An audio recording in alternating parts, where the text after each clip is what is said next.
금융폭탄 DLF 파동 확산. 대형 시중은행들이 금리 하락기에 원금 전액을 손실 볼 수 있는 이 고위험 파생 상품을 1조 원 가까이 판매했다는 소식 지난주 전해드렸었죠. 금융당국이 정확한 실태 조사를 했는데 은행과 증권사 6곳에서 1인당 2억 원 규모로 이 파생 상품을 판매한 것으로 드러났습니다.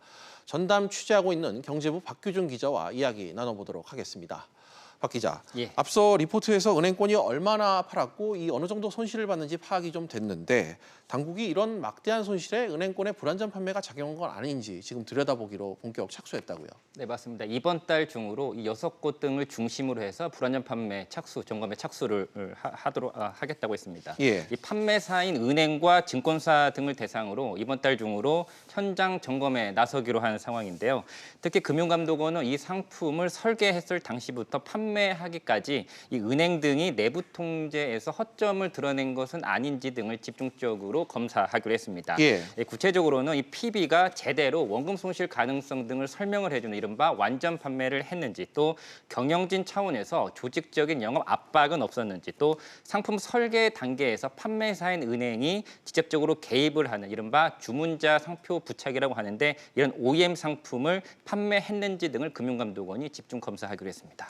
그렇군요. 그래서 이 불안전 판매 또 은행 차원에서의 영업 압박 등이 좀 드러난 게 있습니까? 네, 취재 결과 영업 압박을 증언해주는 그런 자료들이 좀 드러나고 있는데요. 예. 이번에 그 금리 연계 파생 상품을 판매한 한 은행 내부 자료를 좀 살펴봤더니 이 본부 차원에서 이 파생 결합 펀드, 이 DLF를 비롯한 파생 상품의 신규 판매 현황 등을 영업 본부별로 그리고 영업점별로 또 개인 PB들별로 관리하면서 실적을 줄 세우기를 하고 있었습니다. 예. 이 내부 PB가 이 은행 같은 경우에는 VIP PB 또 골드 PB 이렇게 구분이 되는데 이들 한 명 한 명씩 DLF 등 파생 상품을 몇 건 팔았는지 또 얼마치 팔았는지를 실적을 공개하면서 내부 경쟁을 유도하고 이를 근거로 해서 평가를 하고 있었습니다. 예.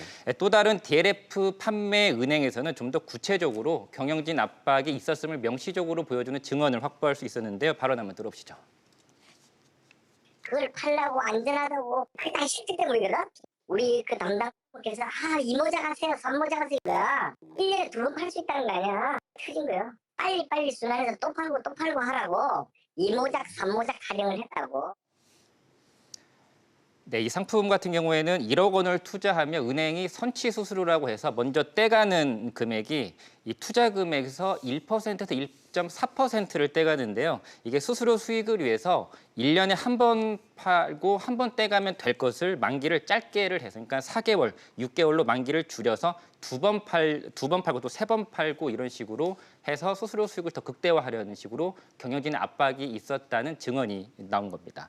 금융감독원은 이러한 경영진 차원의 강한 영업 드라이브가 이 은행 직원들의 불안전 판매를 야기했다고 보고 이 관련된 내부 통제를 철저하게 검사하기로 했습니다. 예, 검사 결과도 나오면 계속해서 전해주시죠. 박 기자 잘 들었습니다.